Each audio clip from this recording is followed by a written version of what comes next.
Welcome everyone. আজকে আমরা শিখব যে কোনো বাংলা এসএমএসকে ইংরেজিতে লেখার ম্যাজিক ট্রিক্স। আমাকে অনেকে কমেন্ট করে বলেছো যে এসএমএসকে কী করে ইংরেজিতে লিখতে হয় এর জন্য ভিডিও দিতে। তাহলে আজকের ভিডিওটা সম্পূর্ণ দেখো। গ্যারান্টি দিয়ে বলতে পারি যে কোনো এসএমএস তুমি জাস্ট বাংলা এসএমএসকে ইংরেজিতে লিখতে পারবা। এর জন্য তিনটে জিনিস মনে রাখতে হবে। প্রথম হচ্ছে বাংলা বর্ণের ইংরেজি প্রতিবর্ণ, মানে এগুলো দেখো এখানে পুরো চার্ট দিয়ে দিয়েছি। এগুলোকে মনে রাখো, কারণ ইংরেজি প্রতিবর্ণ এবং বাংলা প্রতিবর্ণ সম্পূর্ণ আলাদা, তাই এগুলোকে মনে রাখতে হবে। যারা এগুলো জানো না, ভিডিওকে পোস্ট করো এবং পোস্ট করে প্রত্যেকটাকে নোট করো এবং এগুলোকে মনে রাখো, কারণ এগুলো লাগবেই। এটা হচ্ছে আমাদের ফার্স্ট ট্রিক্স। আজকের ভিডিওর মাধ্যমে যে কোনো এসএমএস, জাস্ট যে কোনো এসএমএস, যে কোনো বাংলা কথাকে ইংরেজিতে লিখতে পারবা। নেক্সট, এবার সেকেন্ড ট্রিক্স হচ্ছে যে কোনো এসএমএস বা বাংলা কথাকে ইংরেজিতে লিখতে আমাদের যেটা লাগবেই সেটা হচ্ছে আকা, এর জন্য এ হয়, হস্তিকা এর জন্য আই, দীর্ঘিকার আই, হস্তুকার এবং দীর্ঘকার এর দুটোর জন্যই ইউ হয়, একার ই, ঐকার ও আই, ওকার ও, ঔকার ও ইউ, রি বা রোফলা দুটোর জন্যই আর ইউজ হয়। এগুলো এবং আগেরটা, এই দুটো জিনিস যদি মনে রাখতে পারো তাহলে যে কোনো এসএমএস লিখতে পারবা। এবার এর ক্ষেত্রে জাস্ট আর একটা ট্রিক্স মনে রাখতে হবে। যে কোনো বাংলা শব্দকে ইংরেজিতে করার জন্য একটা ট্রিক্স মনে রাখতে হবে, সেটা হচ্ছে যেমন দেখো পোড়া। এখানে বলো তো একে আমরা কি করে ইংরেজিতে লিখবো? পো এর জন্য কি হয়? পি, যেটা আমরা এক্ষুনি দেখে আসলাম স্বরবর্ণের প্রতিবর্ণগুলো, তাহলে পো এর জন্য পি। এবার এখানে মনে রাখবা, যদি কোনো ওয়ার্ডের সাথে আকা, হস্তিকা, দীর্ঘিকা, হস্তুকা, দীর্ঘকা এক কথাই কোনো কিছু যদি না যোগ হয়ে থাকে বা লেগে থাকে, তখন সেখানে একটা ও সাউন্ড আসবে। আর যদি ও সাউন্ড আসে তার জন্য আমরা ও ইউজ করব। আমরা দেখে এসেছি বাংলা নামের ক্ষেত্রে যদি ও সাউন্ড পেতাম সেখানে এ ইউজ করতাম, বাট এখানে এসএমএস এর ক্ষেত্রে আমরা ও ইউজ করব। যেমন এখানে দেখো পো এর জন্য পি হয়ে গেল এবং দেখো পো, একটা ও সাউন্ড আসছে, ও সাউন্ড পেলাম তাই এখানে ও হলো। যদি ও সাউন্ড পাই তারপরে ও ইউজ করব, আর না পেলে ইউজ করার দরকার নেই। এবার এখানে দেখো নেক্সট, ডাইবিন্ডো রয়ে আঁকা। এবার আমরা জানি এর জন্য আর হই, তাই এর জন্য আর করে দিলাম।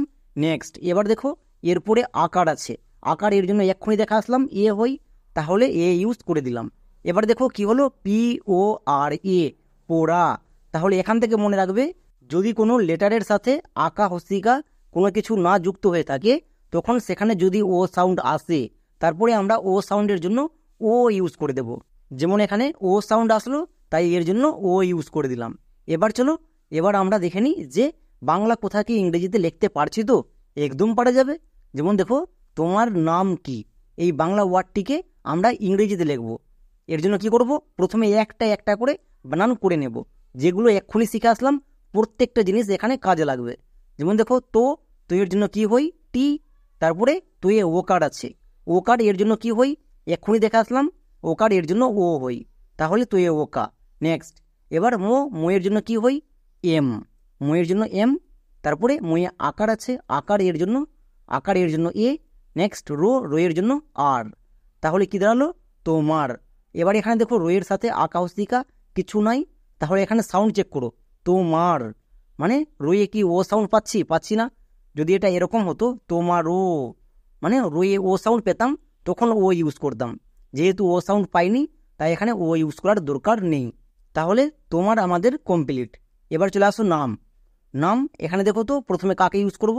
দন্তন এর জন্য এন, তারপরে আকা এর জন্য এ। এবার কি পড়ে রইল? মো এর জন্য এম। এবার এখানেও দেখো মোয়ের সাথে কোনো কিছু লেগে নাই, তার মানে এখানে সাউন্ড চেক করো, নাম। এখানে মোয়ে ও সাউন্ড পাচ্ছি না, তার মানে ও দেওয়ার দরকার নেই। যদি এটা এরকম হতো নামও, এরকম সাউন্ড আসতো তখন ও ইউজ করতাম। পরিষ্কার? এই ট্রিক্সটা খুব ইম্পর্টেন্ট, এটাকে খুব ভালো করে ইউজ করবা। নেক্সট, কি, কোয়ের জন্য কি হয়? কে, তারপরে কোয়ে হস্তিকার আছে, হস্তিকার এর জন্য আই, তাহলে কি হলো? কি। এবার চলো তো পুরোটা ব্রাং করো তো, টি ও তো এম এ আর, মার, তোমার। নেক্সট, এন এ এম, নাম, কে আই, কি, তাহলে কি দাঁড়ালো? তোমার নাম কি। তাহলে দেখলা বাংলা শব্দকে আমরা জাস্ট ইংরেজিতে লিখতে পারবো। এর জন্য আমাদের তিনটে জিনিস মনে রাখতে হবে, সেটা হচ্ছে ওয়ার্ডের প্রতিবর্ণ এবং আকা, হস্তিকা এর প্রতিবর্ণ এবং একটা ম্যাজিক ট্রিক্স। যদি কোনো ওয়ার্ডের সাথে কোনো কিছু না লেগে থাকে, সেখানে যদি ও সাউন্ড আসে, তার জন্য ও ইউজ করে দেব। তাহলে যদি এটা মনে রাখতে পারো, তাহলে যে কোনো এসএমএসকে তুমি নিজে লিখতে পারবা। এবার ধরো যে তুমি কাউকে জিজ্ঞেস করছো মনে পড়ছে কি, একে তুমি ইংরেজিতে কি করে লিখবা। চলো একটা একটা করে বানান করো, তাহলে বুঝতে পারলা। এবার এখানে দেখো প্রত্যেকটি ওয়ার্ডের সাথে আঁকা হস্তিকা লেগে আছে। এর ক্ষেত্রে মনে রাখবা, প্রথমে ওয়ার্ডের জন্য প্রতিবর্ণ করবা, তারপরে আঁকা হস্তিকা এর জন্য পড়ে করবা। যেমন এখানে দেখো মনে, প্রথমে মো আছে, মোয়ের জন্য কি করব, মোয়ের জন্য আমরা সবাই জানি মোয়ের জন্য এম হয়, তাহলে এখানে মোয়ের জন্য এম ইউজ করে দেব। তারপরে দেখো মোয়ের সাথে আঁকা হস্তিকা কোনো কিছু লেগে নাই। এবার এখানে সাউন্ড চেক করো, মো নে, মু একটা ও সাউন্ড আসছে, ও সাউন্ড আসার জন্য ও ইউজ করে দেব। তাহলে মুয়ের জন্য এম হলো, এবং যেহেতু এখানে ও সাউন্ড পাচ্ছি তাই ও সাউন্ডের জন্য ও ইউজ করে দেব। পরিষ্কার? এই ট্রিক্সটাকে অ্যাপ্লাই করতে ঠিকঠাক শিখতে হবে। তাহলে মুয়ের জন্য এম হলো এবং ও সাউন্ডের জন্য ও হয়ে গেল মো। কমপ্লিট। নেক্সট, এবার প্রথমে দন্তন এর কাজ করব, তারপরে একার কাজ করব। তাহলে দন্তন এর জন্য এন এবং একার এর জন্য ই। তাহলে কি হলো, এম ও এন ই, মনে। নেক্সট, এবার পড়ছে, পোয়ের জন্য কি হই, পোয়ের জন্য পি। এবার এখানেও দেখো এর সাথে আঁকা হস্তিকা কোনো কিছু লেগে নাই, তার মানে সাউন্ড চেক করো, পড়ছে, পো একটা ও সাউন্ড আসছে, ও সাউন্ড পেলাম তাই এখানে ও দিয়ে দিলাম। কমপ্লিট। এই জিনিসটাকে বুঝতে হবে।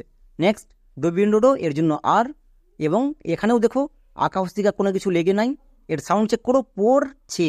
এখানে যদি এটা এরকম হতো পড়ছে, তারপরে আমি এখানে ও সাউন্ড ইউজ করতাম। যেহেতু পড়ছে মানে ও সাউন্ড পাচ্ছি না, তাই এখানে ও দেওয়ার দরকার নেই।